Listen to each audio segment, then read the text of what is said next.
الحمد لله نحمده ونستعينه ونستغفره ونؤمن به ونتوكل عليه ونعوذ بالله من شرور أنفسنا ومن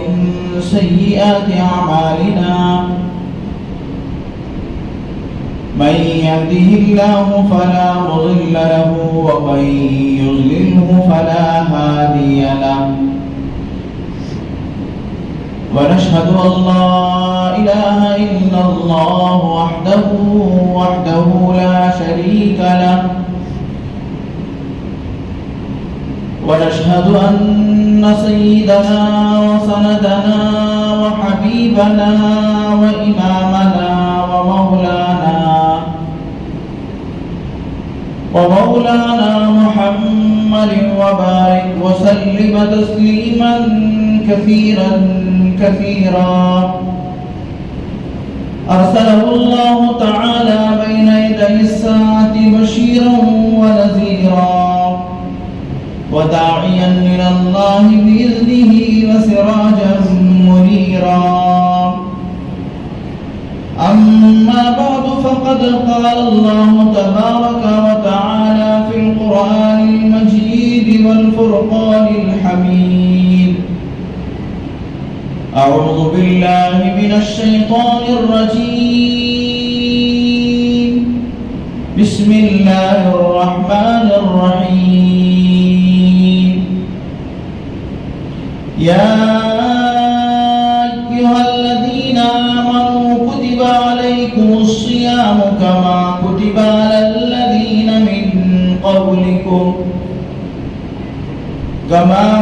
على الذين من قبلكم لعلكم تتقون وقال النبي صلى الله عليه وسلم لقد أظلكم الله شهر عظيم شهر مبارك وقال عليه الصلاة والسلام للصائم فرحتان فرحة عند الإفطار وفرحة عند لقاء الرحمن أو كما قال صلى الله عليه وسلم سبحانك لا علم لنا إلا ما علمتنا إنك أنت العليم الحكيم رب اشرح لي صدري ويسر لي أمري واحلل عقدة من لساني يفقهوا قولي اللهم صل على سيدنا مولانا محمد في أول كلامنا اللهم صل على سيدنا مولانا محمد في أوسط كلامنا اللهم صل على سيدنا مولانا محمد في آخر كلامنا